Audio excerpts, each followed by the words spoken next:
नमस्ते साथियों, क्लास शुरू करते हैं। टॉपिक वही है, टॉसों में अपूर्णता, क्रिस्टल दोष या क्रिस्टल त्रुटि।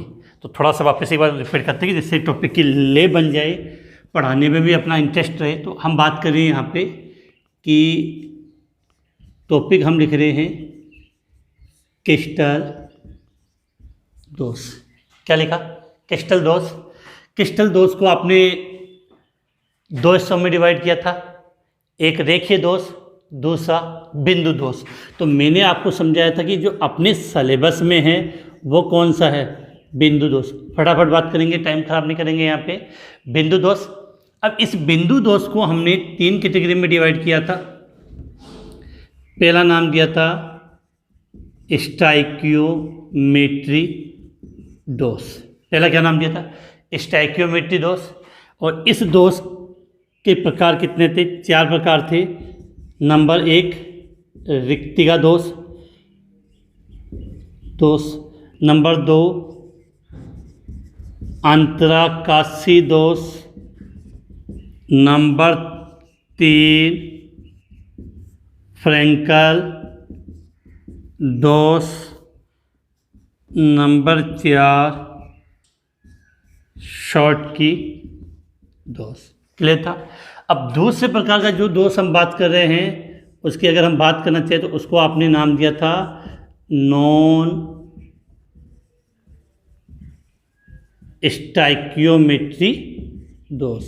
और इसके हमने 2 प्रकार लिखे थे। पहला था धातु आधिक्य दोष और दूसरा था आपका धातु न्यूनता दोष। और अगर आपको याद हो तो इस धातु आधिक्य दोष के हमने भी 2 प्रकार पढ़े थे। धातु आधिक्य दोष के भी कितने प्रकार पढ़े थे? 2 प्रकार। पहला, थोड़ा सा माइंड यूज कीजिए, ऋणायनिक रिक्तिका। ऋणायनिक रिक्तिका के कारण धातु आधिक्य दोष। और इधर दूसरी साइड आपने लिखा था, दूसरा प्रकार क्या था? अतिरिक्त धनायन। अतिरिक्त धनायन अंतराकाशी स्थलों में उपस्थित होने के कारण धातु आधिक्य दोष। अब एक बात और, तीसरा जो प्रकार की हम बात कर रहे हैं उसको हमने नाम दिया था अशुद्धता दोष। क्या लिखा था? अशुद्धता दोष। तो बाकी के तो हमने पोर्शन पढ़ लिए थे, इसलिए मैं ज़्यादा इनके बारे में बात करूंगा नहीं। पिछली क्लास में भी हमने काफ़ी रिपीट कर लिया था। आज के इस क्लास में इस टॉपिक में हमें क्या पढ़ना है? एक तो धातु न्यूनता दोष। नाम से क्लियर है कि जब क्रिस्टल जालक में धातु की क्या हो जाए? कमी हो जाए। और उसके बाद एक कौन सा दोष है आपका? अशुद्धता दोष। अशुद्धता का मतलब कि किसी क्रिस्टल जालक में किसी अन्य पदार्थ की अशुद्धि मिला दी जाती है। नाम से बिल्कुल क्लियर है। थोड़ा सा क्वेश्चन अच्छे बनेंगे कि धातु न्यूनता दोष में धातु की कमी होगी और उसका जो अणुसूत्र है वो उसके स्टाइकोमेट्री अनुपात से अलग हो जाएगा। और अशुद्धता दोष में हम क्या मिला देते हैं? क्रिस्टल जालक में कोई अशुद्धि मिला देते हैं। तो हमें ये और ये अपने को आज की क्लास में पढ़ना है। बाकी का कोई इतनी है नहीं है। फिर भी आप एक बार चाहो तो इसका स्क्रीनशॉट ले लो अच्छे तरीके से। और एक चीज़ और, आपको अगर इस क्रम में याद रहेगा कि पहले ये था, तो बिल्कुल आपको कंसेप्टली कहीं से क्वेश्चन कहीं से भी निकल के आप करके आ सकते हो। और आपने क्रम वाइज याद नहीं तो कोई मतलब ही नहीं है। तो टॉपिक क्या है आपका? मेन टॉपिक क्या था? क्रिस्टल दोष। और क्रिस्टल दोष में भी हम किसकी बात कर रहे थे? बिंदु दोष। बिंदु दोष का पहला प्रकार क्या था? स्टाइकोमेट्री दोष। स्टाइकोमेट्री दोष का मतलब शॉर्ट में लिखना चाहें, यौगिक में उपस्थित धनायन और ऋणायन के अनुपात में कोई अंतर नहीं होता अणुसूत्र के अकॉर्डिंग। इसमें धनायन व ऋणायन की संख्या होती है वो उसके अणुसूत्र से थोड़ी सी अलग हो जाती है, उनका अनुपात है वो अलग हो जाता है। वो था नॉन स्टाइकोमेट्री दोष, और तीसरा था अशुद्धता दोष, जिसके बारे में हम पढ़ेंगे। तो आप एक बार इसका स्क्रीनशॉट ले लें और स्क्रीनशॉट लेने के बाद हम आगे बात करते हैं। तो इसको मैं यहाँ से अब मिटा देता हूँ। तो स्क्रीनशॉट हो गया। इसके बाद सीधा हम टॉपिक स्टार्ट करेंगे धातु न्यूनता दोष, जिसमें धातु की क्या हो जाएगी, कमी।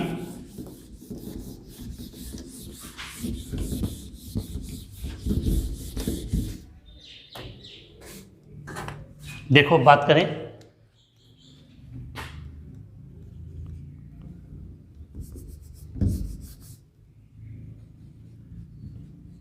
धातु न्यूनता दोष। क्या लिखा है, धातु न्यूनता दोष। क्या होता है, इस प्रकार के दोष में धातु क्रिस्टल जालक में स्टाइकोमेट्री अनुपात की तुलना में धातु की मात्रा क्या हो जाती है, कम हो जाती है। इसे हम बोलते हैं धातु न्यूनता दोष। और ये विशेषकर उन तत्वों में पाया जाता है, उन यौगिकों में पाया जाता है जिनमें संक्रमण तत्व उपस्थित होते हैं, क्योंकि वो परिवर्तनशील ऑक्सीकरण अवस्था प्रदर्शित करते हैं। अगर आपने 11वीं क्लास पढ़ी हो तो कौन से ब्लॉक के तत्व, S block, P block, D और एफ आवर्सानी पढ़ी है, कौन से ब्लॉक के तत्व होते हैं जो परिवर्तनशील ऑक्सीकरण अवस्था प्रदर्शित करते हैं। अगर जानते हो तो कमेंट्स में आंसर दे दीजिए। तो इसके लिए हम पहले लिख लेते हैं यहाँ से, कि जिससे अपनी क्लास कंटिन्यू रनिंग स्टार्ट हो सके। देखो बात करें आगे कि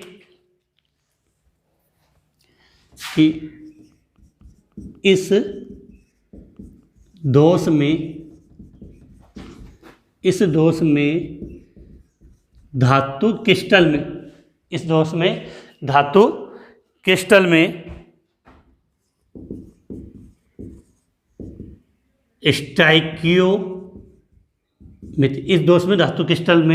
स्टाइकियोमेट्री अनुपात की तुलना में धातु होती है, वो क्या हो जाती है, आपकी कम हो जाती है। तो इस दोष में धातु क्रिस्टल में स्टाइकियोमेट्री अनुपात की तुलना में धातु कम हो जाती है। इसे धातु न्यूनता दोष कहते हैं। अब यहाँ से एक एग्जांपल समझो, जैसे एक FeO है, आयरन ऑक्साइड FeO। अगर इसकी आप रियल में स्ट्रक्चर देखोगे तो इसके अकॉर्डिंग क्या लगता है, जहाँ Fe 1 होगा वहाँ ऑक्सीजन भी 1 होगा, जहाँ Fe 100 होंगे वहाँ ऑक्सीजन भी 100 होंगे। लेकिन रियल में अगर आप इनका अनुपात चेक करोगे, देखो अणुसूत्र के मुताबिक तो इनका अनुपात 1:1 है, लेकिन रियल में इनका अनुपात होता है 0. Fe होगा वो होता है आपके 0, Fe होता है 0.95 और O हो, यार ये 1 होगा तो ये 0.95। इसका मतलब क्या हुआ, अगर इस यौगिक को आप गौर से देखोगे, अणुसूत्र क्या होता है, अगर Fe के 100 परमाणु तो ऑक्सीजन के भी 100 होंगे। लेकिन रियल में अब जब आप इसको चेक करोगे तो ये पाओगे जहाँ ऑक्सीजन के 100 होंगे वहाँ आयरन के कितने होंगे, 95। तो धातु की मात्रा रियल में कम हो गई, इसी को हमने क्या नाम दे दिया, धातु न्यूनता दोष। अब सुनना, ये दोष उन यौगिकों में पाया जाएगा जिनके तत्व परिवर्तनशील ऑक्सीकरण अवस्था प्रदर्शित करें। यहाँ मैं एक बार लिख रहा हूँ, परिवर्तनशील, इसको फिर मिटा देंगे यहाँ से, कौन सी ऑक्सीकरण अवस्था, परिवर्तनशील ऑक्सीकरण अवस्था प्रदर्शित करते हैं। और ये विशेषकर कौन से ब्लॉक के, मैंने आपसे पूछा था, ये कौन से ब्लॉक के तत्व होते हैं, ये होते हैं आपके डी ब्लॉक के।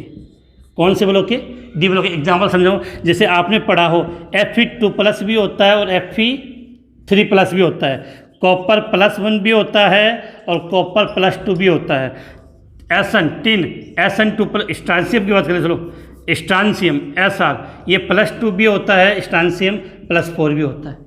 तो जब तत्व एक से अधिक ऑक्सीकरण अवस्था प्रदर्शित कर सकता है तो उसको हम क्या बोलते हैं, परिवर्तनशील ऑक्सीकरण अवस्था। और ये विशेष गुण, बहुत अच्छा बड़ा क्वेश्चन बनता है कि सबसे पहले परिवर्तनशील ऑक्सीकरण अवस्था कौन से ब्लॉक के तत्व दर्शाते हैं, तो आपके माइंड में बिल्कुल क्लियर होनी चाहिए कौन से ब्लॉक के, डी ब्लॉक के तत्व।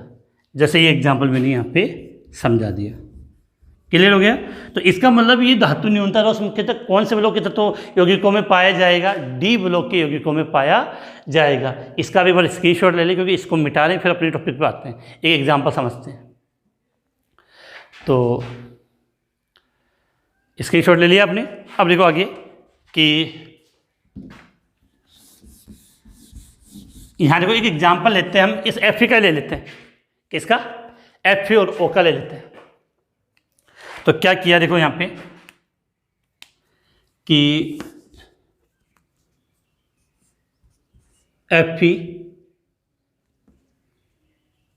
अलग अलग पेन लें, Fe2 प्लस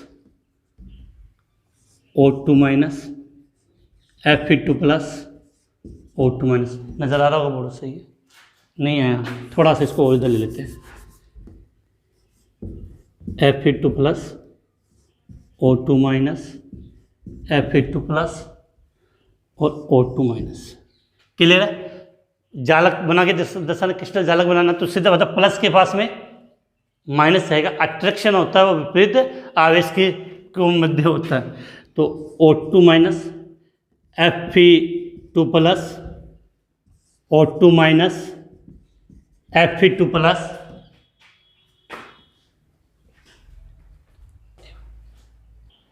तो O2 minus Fe2 plus, O2 minus Fe2 plus, और लिखना चाहिए तो यहाँ पर Fe2 plus, O2 minus, Fe2 plus, O2 minus, यहाँ O2 minus Fe2 plus, O2 minus Fe2 plus. जब भी आपको इस यौगिक में इस प्रकार के क्रिस्टल जालक बनाने, तो ये ध्यान, धनायन के पास में कौन आएगा, ऋणायन। अट्रैक्शन विपरीत आवेशों के मध्य होता है।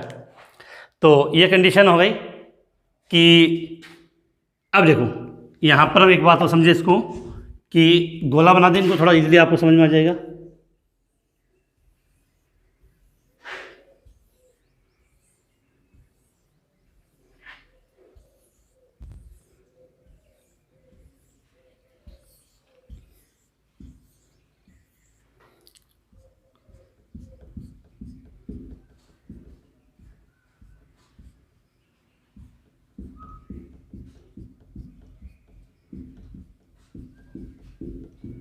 अब देखो ये नॉर्मल क्रिस्टल जालक है जिसमें एफ का और ऑक्सीजन का अनुपात 1:1 है। लेकिन क्या होता है, किसी कारण से आपने इसको गर्म किया किसी भी तरीके से, इसमें एक क्रिस्टल जहाँ से Fe2 प्लस आयन चला गया बाहर, Fe2 प्लस आयन क्रिस्टल जालक से ही क्या हो गया, बाहर चला गया। अब Fe2 प्लस आयन की कमी हो गई, Fe मतलब धातु है, तो धातु की संख्या में क्या आ गई, कमी आ गई। इसको देखें धातु न्यूनता दोष। लेकिन विशेष बात क्या है, अब देखो यहां से 2 प्लस का बाहर गया, तो इसका मतलब 2 प्लस में कमी आ गई, 2 प्लस का कम हो गया। तो अब उस आवेश को बराबर करने के लिए, उस आवेश को बराबर करने के लिए इनमें से कोई भी 2 Fe, जैसे ये एक तो ये +3 में कन्वर्ट हो गया मान लिया, और एक ये +3 में कन्वर्ट हो गया। अब आवेश में बराबर वृद्धि होगी। कैसे, फिर से रिपीट समझा दूं।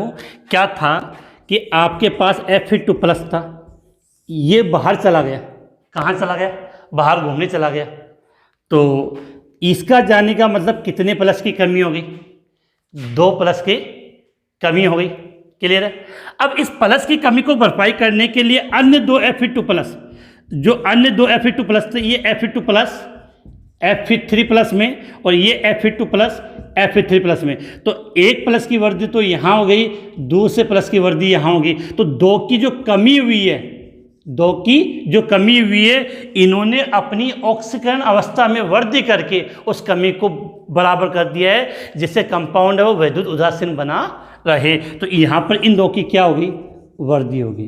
तो ये इसका एग्जाम्पल हो गया। ये बिल्कुल डायग्राम आपको समझ में आ गया कि अब ये तो समझो कि जितने की कमी उतनी वृद्धि करनी है। अब ऐसा नहीं Fe2 प्लस Fe4 नहीं होता, Fe3 प्लस होता है। तो 2 प्लस के गए तो इन्होंने 2 ने अपनी वृद्धि करके उस आवेश को बराबर कर दिया। उम्मीद है ये चीज़ आपको समझ में आ गई होगी। इसको मैं थोड़ा अच्छे तरीके से रिप्रेजेंट और कर देता हूँ, जिससे आपकी कोई कन्फ्यूजन ना आए।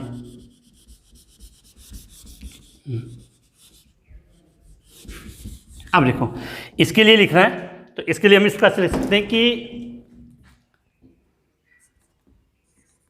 यह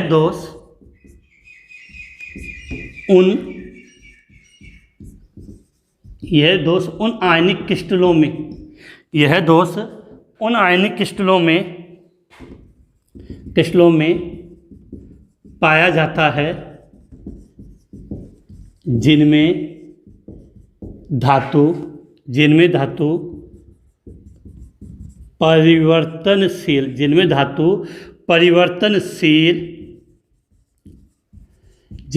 परिवर्तनशील ऑक्सीकरण अवस्था प्रदर्शित करती है, जिनमें धातु परिवर्तनशील ऑक्सीकरण अवस्था प्रदर्शित करती है कि कुछ Fe2+ आयन के लुप्त होने पर, कुछ Fe2+ आयन के लुप्त होने पर अन्य Fe2+ आयन Fe3+ आयन में परिवर्तित होकर आवेश को संतुलित कर लेते हैं, तो ये इसका पूरा एग्जाम्पल, इसका स्क्रीनशॉट ले लेना आप, तो इसका आप स्क्रीनशॉट ले लें। तो उम्मीद है कि आपको याद है। अब देखो क्वेश्चन क्या बनता है, एक तो यहाँ पर जो रिक्तिका बनी है उसको विशेष जान रखना है, और इससे रिलेटेड न्यूमेरिकल भी आते हैं कि संख्या पूछ सकते हैं कैसे बनती है। अब यहाँ से 2-3 चीज़ें और कर लो कि धातु न्यूनता दोष में ये तो क्लियर हो गई कि धातु की क्या होगी, आपकी कमी होगी, तो इसमें तो कोई विशेष बात है नहीं कि आपको याद हो जाएगी। यहाँ आपको याद रखना है ये दोष किस में पाया जाएगा, कि ऐसे योगी जिनमें धातु क्या प्रदर्शित करता हो, परिवर्तनशील ऑक्सीकरण अवस्था। और सीधी सी बात है, इन तत्वों को हम क्या बोलते हैं, संक्रमण तत्व। और कौन से ब्लॉक के होते हैं, डी ब्लॉक के होते हैं। कौन से ब्लॉक के होते हैं, डी ब्लॉक के होते हैं। इसके बाद हम इसका एक नेक्स्ट एग्जाम्पल 200 में, ये तो नॉन स्टाइकोमेट्री दोष का प्रकार था। इसके बाद हम नेक्स्ट की बात कर लेते हैं, जो आपके, तो बात करें अगले, तो ये तो हो गया नॉन स्टाइकोमेट्री दोष। अब बात करते हैं एक तीसरा प्रकार था, वो अशुद्धता दोष।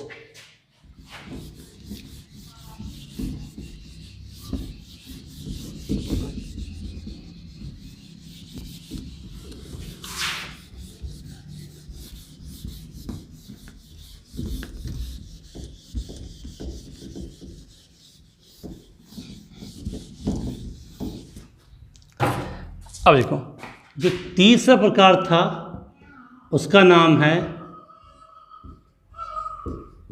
अशुद्धता दोष।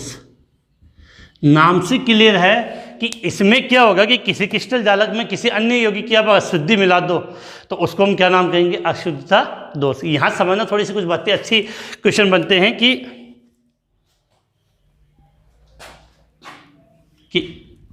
क्या लिखेंगे इसके लिए, कि इस प्रकार के यौगिक में या इस दोष में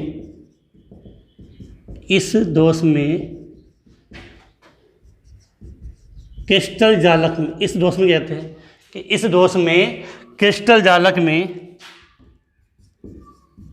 किसी अन्य यौगिक की, ये अन्य यौगिक को मिला देते हैं, या नॉर्मली हम कह सकते हैं अन्य यौगिक की अशुद्धि को मिला देते हैं, कि इस दोष में क्रिस्टल जालक में किसी अन्य यौगिक की अशुद्धि मिलाने पर मिलाते हैं, अन्य यौगिक की अशुद्धि मिलाते हैं। अब यहाँ से एक एग्जाम्पल समझना। सपोज करो कि आपके पास NaCl का क्रिस्टल है, क्या NaCl एक कंपाउंड है। इस NaCl के अंदर आप क्या करें, कुछ मात्रा में SrCl2 की अशुद्धि मिला दें। तो कुछ मात्रा में मिलाओगे, कम मात्रा में मिलाओगे कि NaCl एक क्रिस्टल है, उस क्रिस्टल के अंदर आप किसकी अशुद्धि मिला रहे हो, SrCl2 का। तो डायग्राम समझना, यहीं से हर चीज़ समझ में आती है। तो कंपाउंड क्या बनेगा आपका, Na plus Cl minus Na plus Cl minus Cl minus Na plus Cl minus Na plus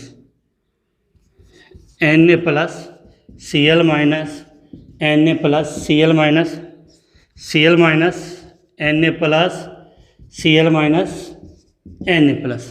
यहाँ तक की बात क्लियर हो गई। अब सीधी सी बात, तो वही क्रिस्टल जालक इनको रिप्रेजेंट करना है, तो आपने क्या किया, इन सब पर गोला बना दिया।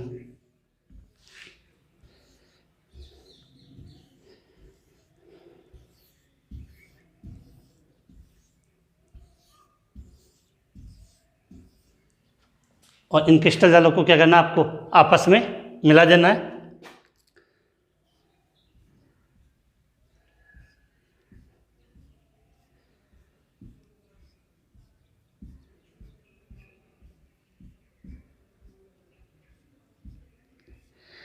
ये तो NaCl का क्रिस्टल था। अब इस क्रिस्टल में हम क्या मिला रहे, सबसे इंपॉर्टेंट जिसमें SrCl2। अब देखो, इसमें भी Cl और इसमें भी Cl, तो इसका तो कोई इफेक्ट ही नहीं पड़ेगा, मिलेगा ना मिलेगा हमें पता नहीं चलेगा। लेकिन यहाँ से आपने क्या मिला दिया, इसमें SrCl2, तो अब ये Sr आएगा। अब यहाँ से आप समझो कि SrCl2 की आप स्ट्रक्चर देखोगे गौर से, तो क्या होगा, Sr2 प्लस होता है। क्या होता है, Sr2 प्लस। अब एक बात सुन लेना गौर से, मैंने कहा कि कंपाउंड है वो सदैव वैद्युत उदासीन बना रहता है, उसमें कुल टोटल आवेश सदैव 0 होता है। तो इसका मतलब इस Na प्लस के स्थान पे Na प्लस कुछ आवेशीकरण Na प्लस वो यहाँ से क्रिस्टल जालक से बाहर चला जाएगा, कुछ Na प्लस क्रिस्टल जालक से बाहर चले जाएंगे, उसके स्थान पर कौन आ जाएगा, Sr2 प्लस, स्ट्रांसियम 2 प्लस आ जाएगा। अब कैसे समझो कि सपोज करना कि यहाँ से एक Na प्लस बाहर चला गया, अब एक Na प्लस बाहर जाए और यहाँ से Sr2 प्लस आए, तो प्लस के 2 आ रहे हैं तो आवेश बराबर रहेगा। तो इसका मतलब यहाँ से हमने 2 Na प्लस बाहर निकाल दिया। कितने, 2 Na प्लस बाहर निकाल दिया, और उनके स्थान पर यहाँ पर एक Sr2 प्लस हो गया, यहाँ पर एक Sr2 प्लस आ गया। अब सुनना क्या विशेष बात हुई कि एक क्यों आया, देखो समझो यहाँ पे कि एक Na प्लस और दूसरा Na प्लस, कुल प्लस के कितने हुए, 2। जब आपका Sr2 प्लस क्रिस्टल जालक में आएगा तो इस पे प्लस के कितने होंगे, 2। तो मतलब Sr2 प्लस जब क्रिस्टल जालक में प्रवेश करेगा तो 2 Na प्लस बाहर जाएंगे, जिससे आवेश संतुलित रहे। अगर सपोज करो यहाँ पर +3 वाला होता तो 3 बाहर जाते, क्योंकि आवेश इक्वल है। तो इसमें एक विशेष बात होती है कि जितना Sr2 प्लस आयन आएगा उतनी रिक्तिका बन जाएगी इसमें, ठीक है। तो ये इसका डायग्राम था। अब इसको हम लैंग्वेज के रूप में थोड़ा सा लिख लेते हैं, जिससे आपको और कंफर्टेबल हो जाए, किसी प्रकार का कोई कन्फ्यूजन ना रहे। तो ये तो इसका हो गया डायग्राम, और इन्हीं डायग्राम से हमें हर चीज़ समझ में आ जाती है। तो अशुद्ध दोष की बात थी इसके लिए। अब देखो इसको लिखते कैसे, तो यहाँ लिखते हैं कि NaCl के क्रिस्टल में, NaCl के क्रिस्टल में अल्प मात्रा में, NaCl के क्रिस्टल में अल्प मात्रा में SrCl2 की अशुद्धि मिलाते हैं। NaCl के क्रिस्टल में अल्प मात्रा में SrCl2 की अशुद्धि मिलाते हैं, जिससे Na प्लस आयन के स्थान पर Sr2 प्लस आयन आ जाता है, जिससे क्या होगा, Na+2 आयन के स्थान पे, Na+2 आयन के स्थान पर Sr2 प्लस आयन आ जाता है। अब एक विशेष बात यह रखनी है कि क्रिस्टल में जितना द्विसंयोजी आयन प्रवेश करेंगे उतनी रिक्तिका बनेगी। द्विसंयोजी मतलब 2 +2 वाले, कि जो 2 वाला एक आएगा तो 2 बाहर जाएगा। अब 2 में से एक तो उसके स्थान पे आ गया और एक क्या रह गया, खाली रिक्तिका बन गई। तो जितने Sr2 प्लस आयन इसके अंदर देखो, जैसे यहाँ पे Sr2 प्लस एक आया तो एक खाली रह गया, तो जितने Sr2 प्लस आयन प्रवेश करेंगे उतनी इसमें रिक्तिका का निर्माण हो जाता है। तो इसको हम इस प्रकार से लिख सकते हैं कि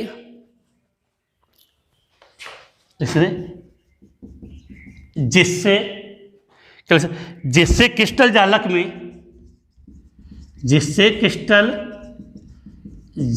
में द्विसंयोजी, जिससे क्रिस्टल जालक में द्विसंयोजी आयनों की संख्या के बराबर, द्विसंयोजी आयनों की संख्या के बराबर रिक्तियां उत्पन्न हो जाती है, जिसके कारण वैद्युत उदासीनता बनी रहती है, जिसके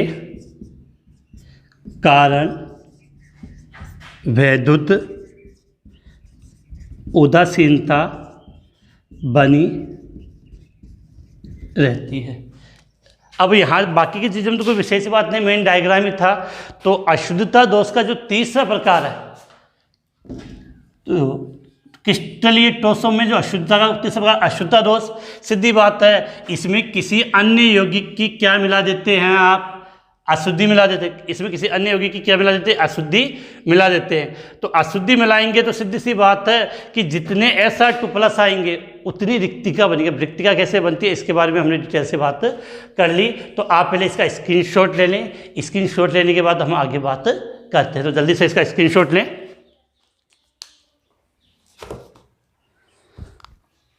तो इतना बड़ा मुश्किल नहीं है, काफ़ी बच्चों की इस टॉपिक में कन्फ्यूजन आता है।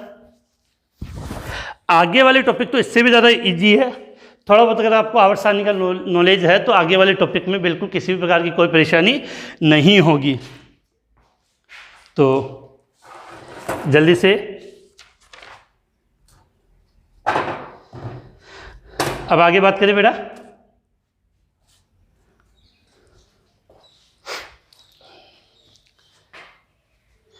कि एक बच्चे का मैसेज आया था कि सब कि पहले ऑफलाइन पढ़ते थे अब ऑनलाइन पढ़ते हैं। तो मतलब बेटा वक्त के साथ हर चीज़ चेंज हो जाती है, वक्त के साथ हर चीज़ें चेंज हो जाती है। इस पर एक छोटी सी बात बताना चाहूँगा मैं आपको कि पहले आपने बोला शुरुआत में जब मोबाइल आते थे तो कॉल दर महंगी होती थी, तो किसी को भी कोई बात होती तो बोलते थे मिस कॉल दे देना। तो हम क्या करते थे, किसी को परेशान करना होता मिस कॉल दे दिया, फ़ोन काट दिया, फिर मिस कॉल दे दिया, तो अगला परेशान होकर वापस कॉल करता था। लेकिन आपको पता है कि वर्तमान में अब जब से अनलिमिटेड वाला सिस्टम आया है तो ये मिस कॉल नाम की जो प्रजाति है वो विलुप्त हो गई है। अब कोई मिस कॉल नहीं देता है, लेकिन मिस कॉल का एक रूप नया कन्वर्ट हो गया। कैसे समझना कि आपने भी नोट किया होगा कि अगर आपको किसी को परेशान करना है तो आप क्या करो, उसको एक मैसेज व्हाट्सएप पे एक मैसेज टाइप करो और उसके पढ़ने से पहले उसको डिलीट मार दो। अगले का तुरंत मैसेज आएगा, जब वो देखेगा चेक करेगा, भाई तूने क्या डिलीट कर दिया। बहन भी हो सकती है, बोले भाई तूने क्या डिलीट कर दिया, कुछ रिप्लाई नहीं देना। थोड़ी देर बाद वापस से मैसेज करो, वापस से डिलीट मार दो। तो 3-4 बार करोगे तो ये डिलीट वाला सिस्टम है ना वो मिस कॉल की तरह रूप में रूपांतरित हो गया। उसी प्रकार बेटा पढ़ने का सिस्टम था अपना, पहले ऑफलाइन पढ़ते थे, कोविड के कारण अपनी ये जो स्कूलें बंद हो गई, जिसके कारण अपने पढ़ने का सिस्टम एकमात्र अभी ऑनलाइन है। जब से स्कूलें खुल जाएगी तब अपनी ऑफलाइन भी स्टार्ट हो जाएगी, और अभी फ़िलहाल कोई संभावना नहीं लग रही स्कूल खुलने की। तो हमें इसी ऑनलाइन के माध्यम से पढ़ाई करनी है। आज की बूस्ट लाइन कि अगर आप अपनी काबिलियत पर शक के बजाय यकीन करोगे, अगर आप अपनी काबिलियत पर शक की बजाय यकीन करोगे तो अंगुलियां उठाने वाले लोग ही एक दिन आपके लिए तालियां बजाएंगे। अंगुलियां उठाने वाले लोग ही एक दिन आपके लिए तालियां बजाएंगे। तो बेटा सीधी सी बात है कि सबसे बड़ी बात तो है कि अपने आप पे क्या होना चाहिए, भरोसा होना चाहिए, विश्वास होना चाहिए। अगर आप अपने आप पे डाउट करोगे कि हाँ ये काम मैं कर सकता हूँ, नहीं कर सकता, तो अगर अपने आप पे डाउट आ गया, अपने आप पे ही डाउट आ गया है तो फिर पॉसिबल ही नहीं है, फिर तो पॉसिबल ही नहीं है। इसलिए सबसे मेन काम होता है अपने आप पे विश्वास, और अपने आप पे विश्वास होगा तो हर काम में हमें सफलता ज़रूर मिलेगी। तो ये अशुद्धता दोष वाला था, समाप्त हो गए। इसके बाद इसके 2 टॉपिक और बचते हैं। एक तो चालकता वाला टॉपिक आता है, इसमें 2 क्वेश्चन अच्छे आते हैं, एन टाइप और पी टाइप वाले, और लास्ट में इसके चुंबकीय गुण। लास्ट टॉपिक में इसका क्या आता है, चुंबकीय गुण। तो ये 2 टॉपिक बच्चे उम्मीद करते हैं 2 दिन के 3 दिन की क्लास में हम चैप्टर फिनिश कर लेंगे। और उसके बाद इस चैप्टर के हम जो पार्ट के पीछे जो अभ्यास क्वेश्चन होते हैं या अन्य जो महत्वपूर्ण क्वेश्चन है उनके बारे में बात करेंगे। अगर आपको क्लास पसंद आती है तो लाइक, शेयर और सब्सक्राइब करना ना भूलें। ठीक है, तो आज की क्लास यही समाप्त करते हैं। जय हिंद, जय भारत।